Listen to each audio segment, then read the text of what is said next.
I remember that morning like it was etched in stone, the kind of dry, dusty heat that only hits you in the Arizona Badlands, where the sun beats down on everything without mercy. We lived in a sprawling ranch-style home just outside Tucson, the kind with adobe walls and a wraparound porch that overlooked Red Rock canyons stretching out forever. I'd spent the last 3 years turning it into our sanctuary, planting cacti gardens and hanging string lights for those rare cool evenings. But right then, in the living room with its terracotta tiles gleaming under the skylights, all I could focus on was my husband, Jack, waving my credit cards around like he'd just won the lottery. "I've shut 'em all down," he said, his voice thick with that smug satisfaction he got when he thought he'd put me in my place. "You're flat broke now, Emily. Gonna have to come begging me for every little thing, even gas money to run to the store." He chuckled, low and mean, the sound bouncing off the vaulted ceilings. From the leather sectional that could have bought a used truck. His mom, Margaret, glanced up from her tablet, her fake nails clicking against the screen.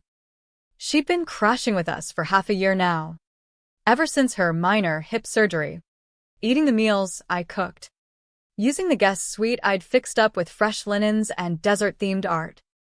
"Nothing teaches a woman manners like an empty stomach," she added, like she was commenting on the weather forecast. I stood there, hands balled at my sides, forcing myself to breathe steady. "Don't crack," I told myself. "Don't give Em the win." The air smelled like the fresh coffee I'd brewed at dawn, black. No sugar. Just how Jack liked it. I'd scrambled his eggs, pressed his shirt for the day, kept everything running smooth because that's what I'd been doing since we tied the knot, being the perfect wife. The quiet one, the one who didn't rock the boat. But yesterday? That's when the storm hit. We'd been at the kitchen table, the one with the reclaimed wood top I'd sanded myself, when Jack mentioned dumping another $500,000 into a luxury condo project up near Phoenix. The real estate boom in the Southwest was hot, sure, but I'd seen the reports: overbuilding, water shortages, market jitters from interest rate hikes. "Have you run the projections by your CPA?" I'd asked, not pushing, just curious.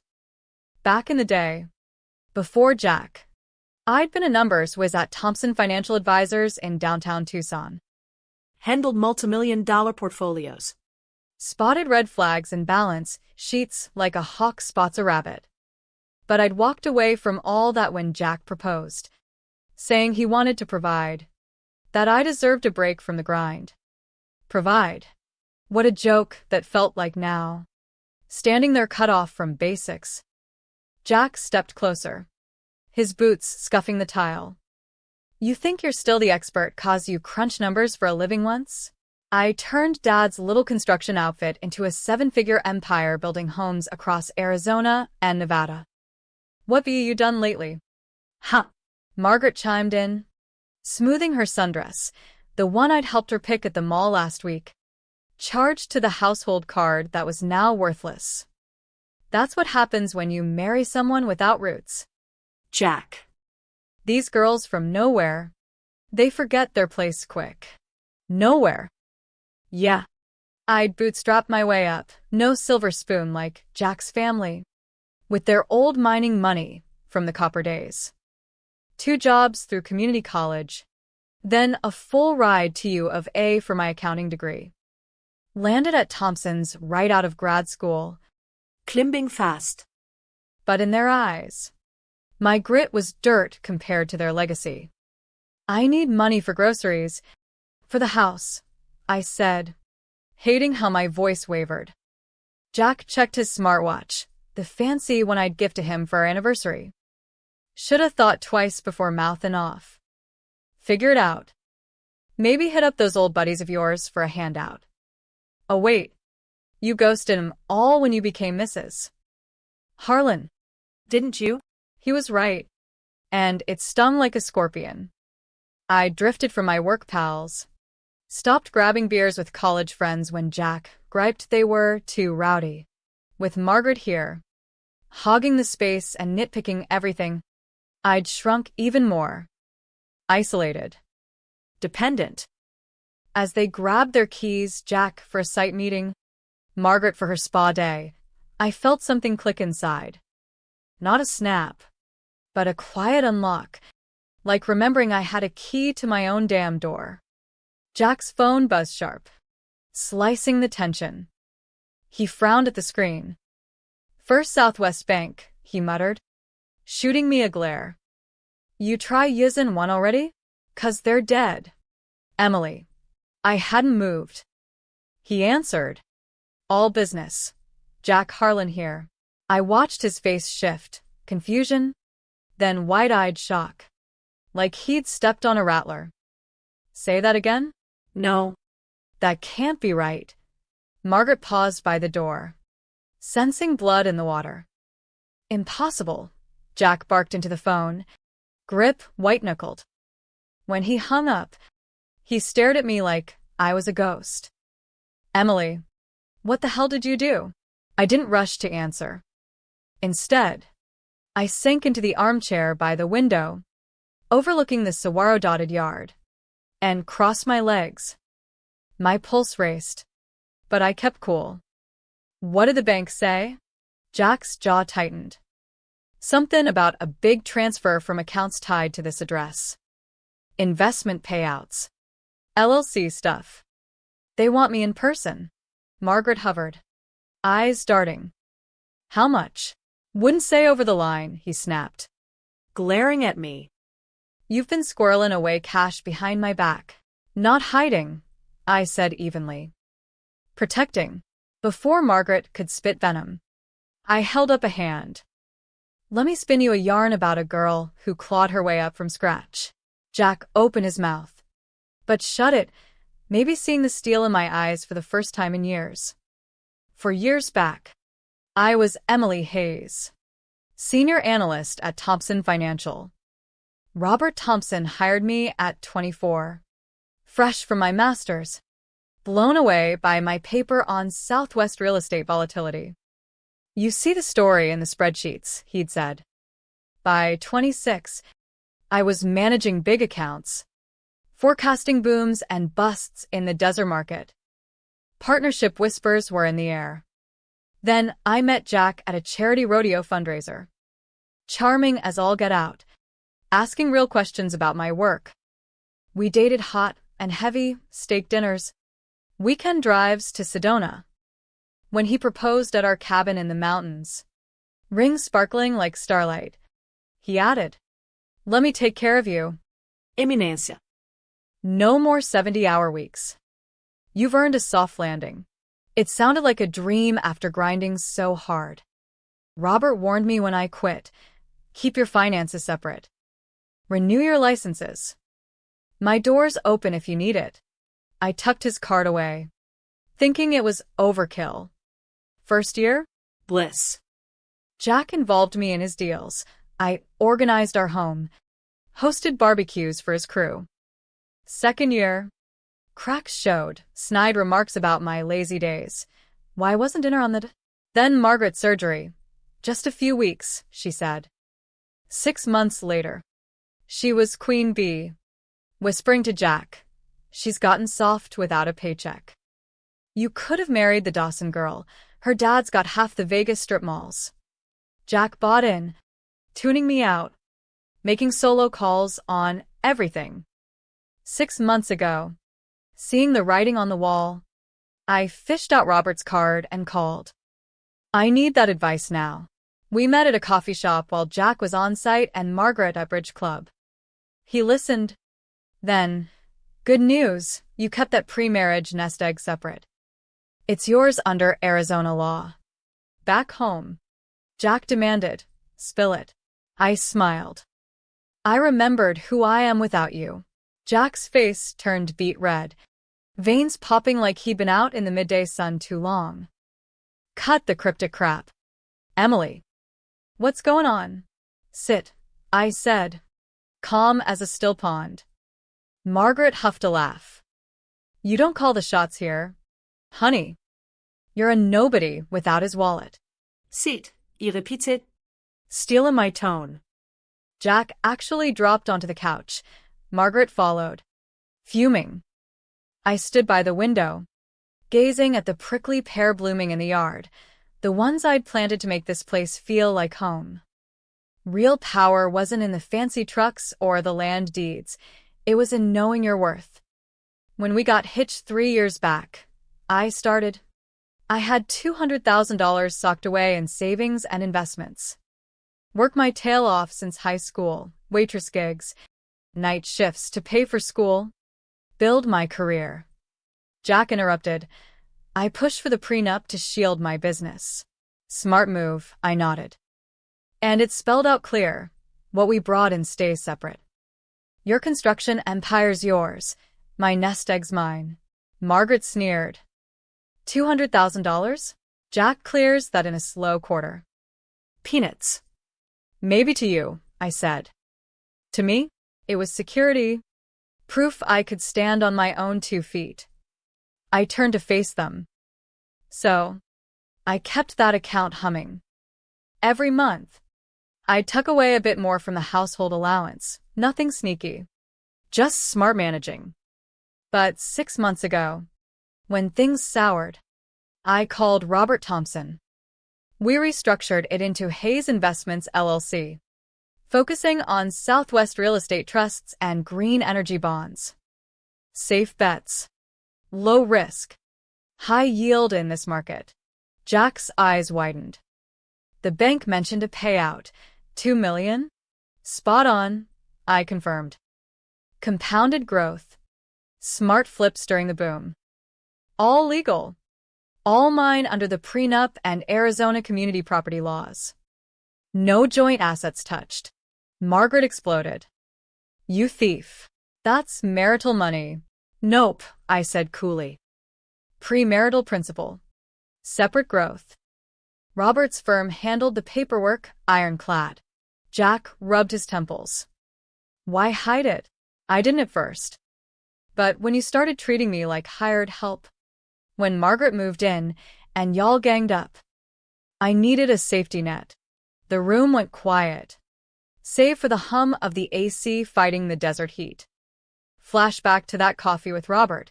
He'd mapped it out, diversify into solar farms popping up in the Mojave, REITs for Phoenix suburbs. You're a natural.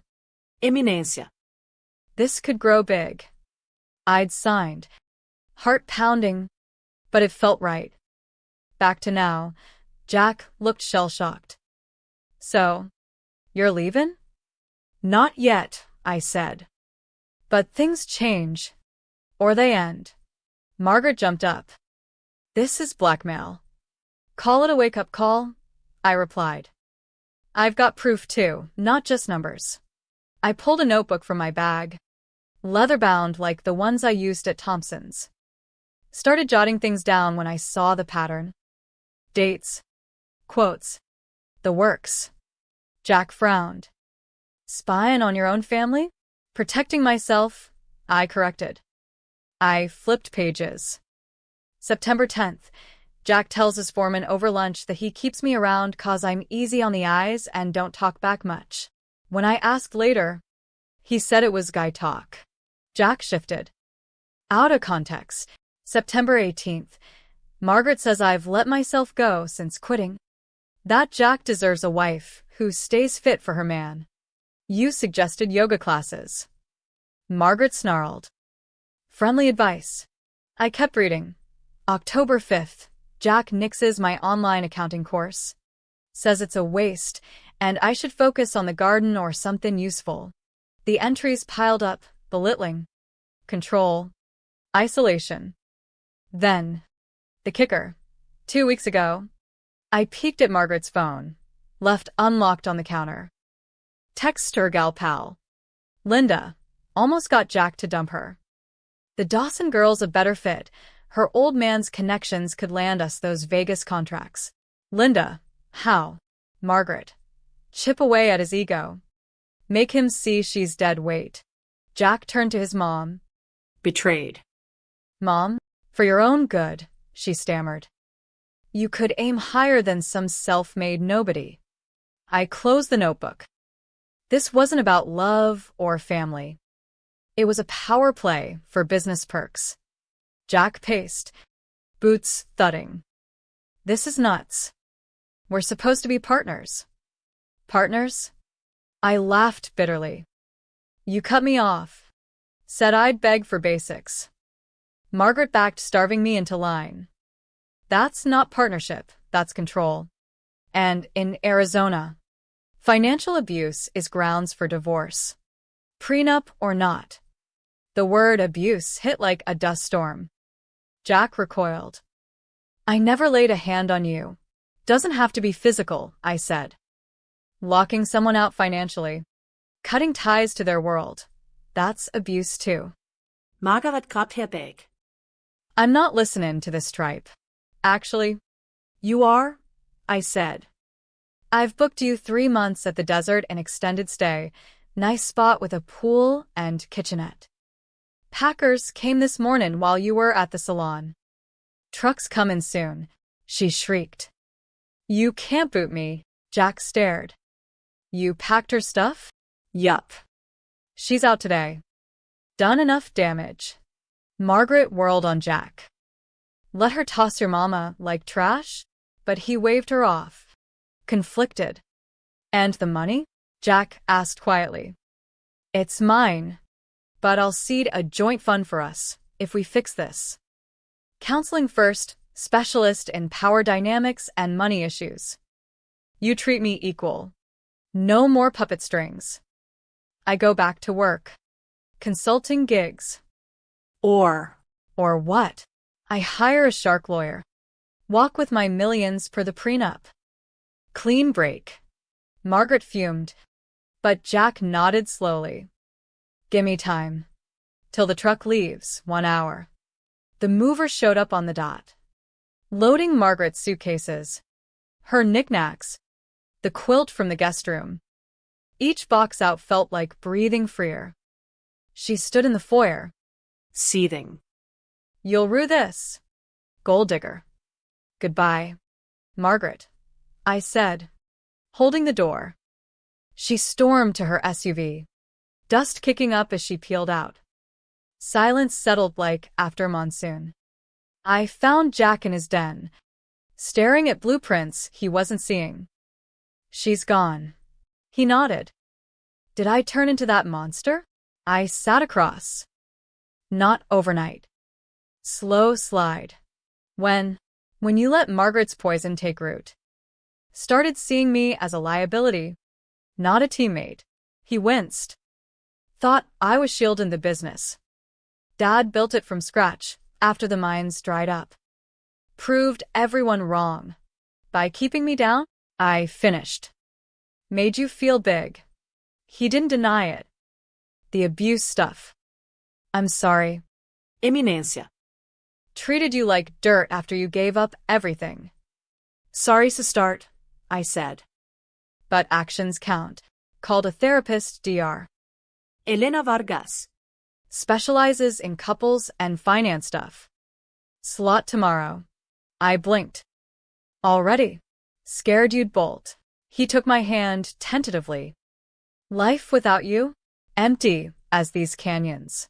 One step at a time, I said. We both gotta change. The next day dawned bright. The kind of Arizona blue sky that promises heat, but delivers clarity. I met Robert at a hole-in-the-wall diner off Route 10, the air thick with fry oil and coffee. He slid a folder my way. 3 starter clients, a solar startup needing budget forecasts, a rancher diversifying into ecotourism, a small builder in Flagstaff wanting investment advice. Flexible. Remote-friendly. I scanned the docs. Excitement bubbling like a long-lost spring. Perfect. Thanks for everything. He eyed me. How's Jack talking it? Rattled. But trying. Therapy this afternoon. Robert nodded. Smart. And remember, you're not just rebuilding a marriage, you're reclaiming you. Dr. Vargas's office was in a strip mall, all neutral tones and succulence. She was mid-50s, sharp eyes behind glasses. "Why here?" she asked. Jack glanced at me. "I messed up bad. Controlled things.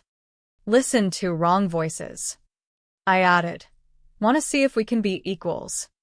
She nodded. "Let's dig in." We talked, raw, halting. Jack admitted his insecurities, how Margaret's jabs fed them. I shared my resentment, how I'd bottled it up. Homework, daily check-ins, no money decisions solo. Weeks blurred into routine. Mornings, I'd work from the home office Jack helped convert, the old storage room now with a desk overlooking the canyon. My licenses renewed online. First client call, the solar guy praised my projections. "You spotted risks I missed. Water rights in the desert." Felt like old times, but better, on my terms. Jack, he deactivated the lockdown on my cards that first night, added me as joint on the main account. "Equal say," he said. "No fanfare." Just done. Margaret called a month in, voice sugary. "Can I visit? Miss my boy." Jack put her on speaker. "Not till you apologize to Emily for real." Click. She went silent after that. Therapy unearthed more. Jack's dad had been hard, pushing legacy over love. Felt like I had to dominate to succeed. I confessed my fear of needing anyone, rooted in scraping by young. Dr. Vargas. Vulnerability's strength, not weakness. One evening, dust storm rolling in. Jack cooked, burnt burgers, but effort counted. "Proud of your work," he said. "That solar deal? Genius." I smiled. "Thanks. And your Phoenix project? Ran the numbers if you want." He did. No ego. Progress. But slips happened. Once, he snapped about dinner late after a bad sight day. I called him out. That's old Jack. He apologized. We talked it through. I withdrew, sometimes, burying in spreadsheets. He'd draw me out. "What's eating you?" 3 months post-confrontation, I signed my second client, a winery in Sedona needing tax strategies. Revenue ticked up. My LLC hit $2.5 million with a savvy bond play. Jack noticed. "You're killing it." Therapy shifted to future building, shared goals. Like a cabin remodel. Margaret surfaced again. Email apology. "Sorry for meddling. Want to make amends." We met neutral, park in Tucson. She was subdued. I was wrong. Pushing my agenda. "Jack, boundaries now." I nodded. Fresh start, but earned. Life normalized, but deeper. Barbecues with old friends, I reconnected. No more isolation. Jack's business thrived. He credited my input on a Vegas bid. Teamwork, he said. Lesson sinking in, self-worth isn't tied to a paycheck or a partner, but standing tall regardless. One night, stargazing on the porch, Jack squeezed my hand. "Thank you for the chance." "We both earned it," I replied. The desert wind whispered agreement. But healing's no straight shot. A rough patch hit at 6 months. Jack's project tanked from permit delays. Stress boiled over. "Why question everything?" he barked. Echoes of old. Ipexabate. Stayed at a motel. Called Dr. Vargas, emergency session. He showed. Contrite. Scared of failing like Dad. We unpacked. Recommitted. I realized my strength. Could walk. But chose to stay. A year on, I looked in the mirror. Lines from sun and stress. But eyes sharp. Not the wide-eyed accountant pre-marriage. Not the shadowed wife mid-it.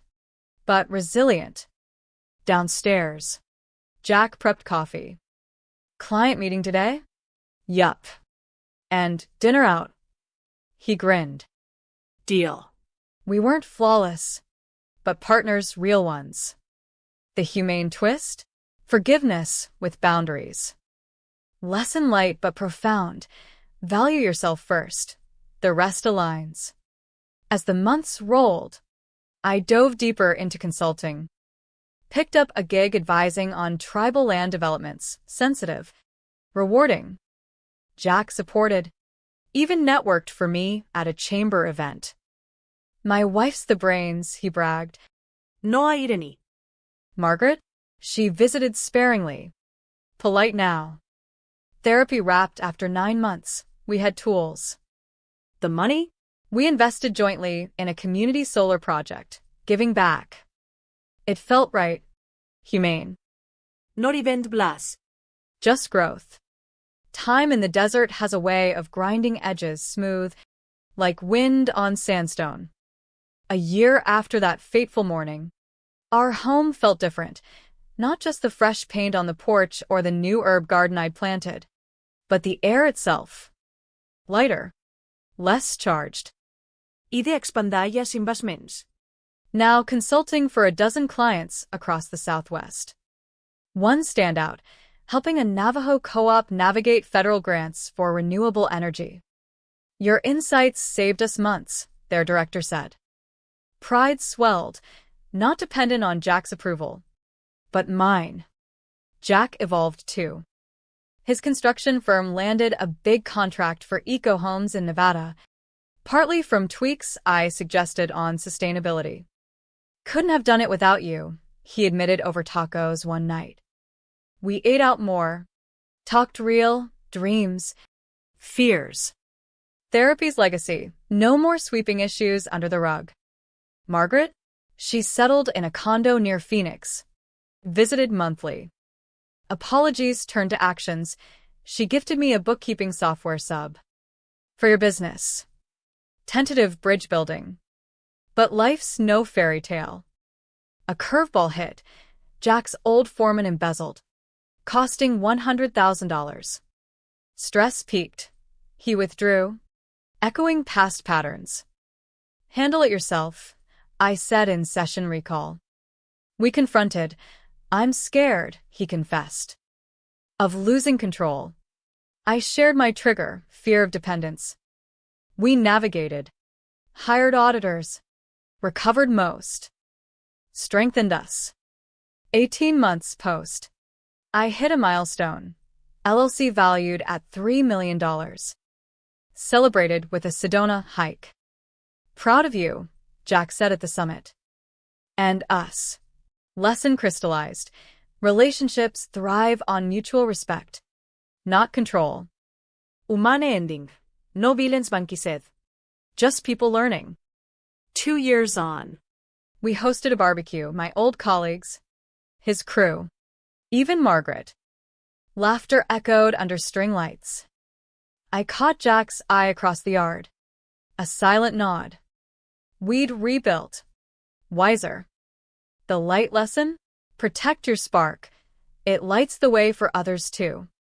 Let me expand. After the initial therapy grind, we hit a groove. Mornings, shared coffee. Brainstorming his bids with my financial lens. This margin's tight, factor in water regs, I'd say. He listened, adjusted. Afternoons, my calls, him on sites. Evenings, walks in the cooling desert. Talking childhoods, his pressure cooker upbringing. My scrappy independence. Built empathy. A hiccup at 15 months. Margaret overstepped during a visit, critiquing my work-life balance. Old habits. Jack shut down. Not welcome. She backed off. We set rules. My business boomed. Keynote at a Tucson finance conference. From homemaker to mogul, the intro quipped. Jack in audience. Beaming. Holidays. First Thanksgiving sans tension. Cooked together. Invited strays, my college buddy, his orphan site worker. Gave back via donations from our joint fund. Humane vibe. Redemption through effort.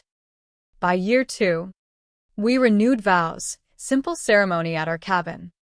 To equals, we toasted. Lesson. Self-reliance breeds true partnership. No drama fireworks. Just steady glow.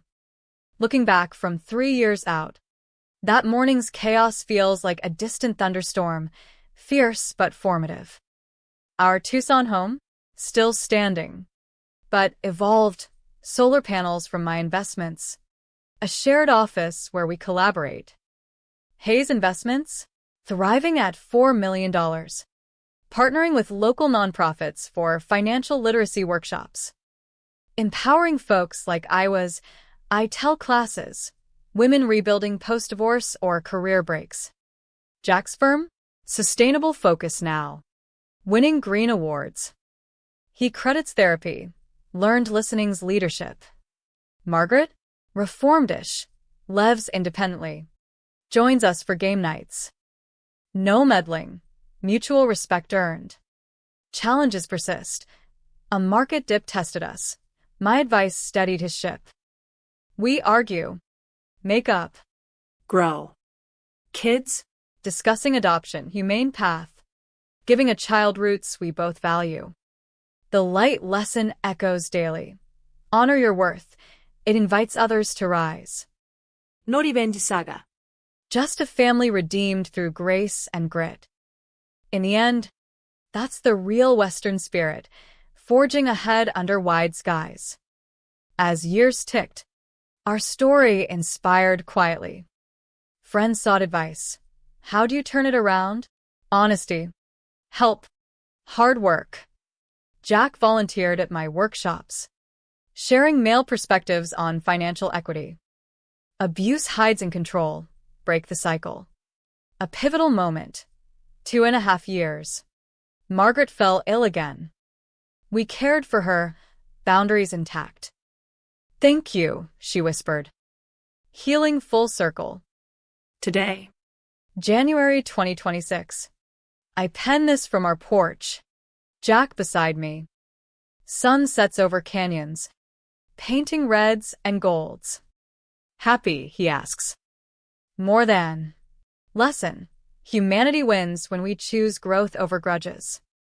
And, in the American West, where land's vast and heart's resilient, that's the truest tale.